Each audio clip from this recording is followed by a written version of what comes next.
Hi all, welcome to football arena. ഇന്നലെ English premier ലീഗിൽ നടന്ന മത്സരത്തിൽ എതിരില്ലാത്ത 2 ഗോളുകൾക്കാണ് ലിവർപൂൾ വെസ്റ്റ് ഹാം യുണൈറ്റഡിനെ പരാജയപ്പെടുത്തിയത്. ആദ്യം ഇസാക്ക് ഗോൾ നേടി, പിന്നീട് ഗാക്പോ മത്സരത്തിന്റെ അവസാനത്തിൽ ഒരു ഗോൾ കണ്ടെത്തുകയായിരുന്നു. അങ്ങനെയാണ് ലിവർപൂൾ വിജയം സ്വന്തമാക്കിയിട്ടുള്ളത്.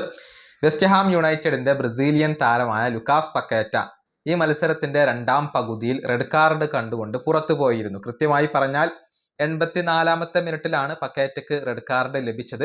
83-ാമത്തെ മിനിറ്റിൽ ഒരു യെല്ലോ കാർഡ് ലഭിച്ചു. തൊട്ടു പിന്നാലെ മറ്റൊരു യെല്ലോ കാർഡ് കൂടി അദ്ദേഹത്തിന് ലഭിച്ചു. അങ്ങനെ അദ്ദേഹത്തിന് പുറത്താവേണ്ടി വരികയായിരുന്നു. പക്കേറ്റ ഇത് ചോദിച്ചു വാങ്ങിയതാണ് എന്ന് പറയേണ്ടി വരും.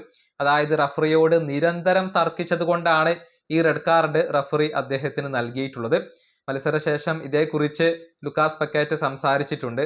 താനിപ്പോൾ ഒരു വില്ലനായി മാറി എന്നുള്ളത് താൻ മനസ്സിലാക്കുന്നു എന്നാണ് പക്കേറ്റ പറഞ്ഞിട്ടുള്ളത്. മാത്രമല്ല സഹതാരങ്ങളോടും ആരാധകരോടും അദ്ദേഹം മാപ്പ് പറയുകയും ചെയ്തിട്ടുണ്ട്.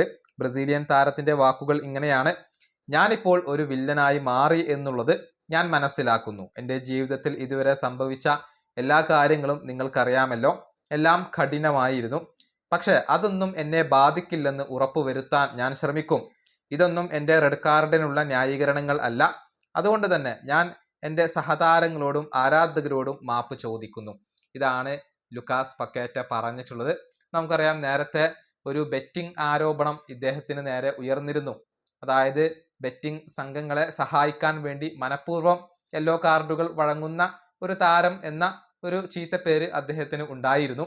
പക്ഷെ പിന്നീട് അന്വേഷണത്തിൽ ഇദ്ദേഹം കുറ്റക്കാരനല്ല എന്ന് കണ്ടെത്തി. ഇതേക്കുറിച്ചാണ് അദ്ദേഹം ഇപ്പോൾ സംസാരിച്ചിട്ടുള്ളത്. ഏതായാലും അദ്ദേഹം എല്ലാവരോടും ഇപ്പോൾ തൻ്റെ മാപ്പ് പറഞ്ഞിട്ടുണ്ട്. ഈ വീഡിയോയുടെ അവസാനിപ്പിക്കുന്നു. അടുത്തൊരു വീഡിയോ വീണ്ടും കാണാം.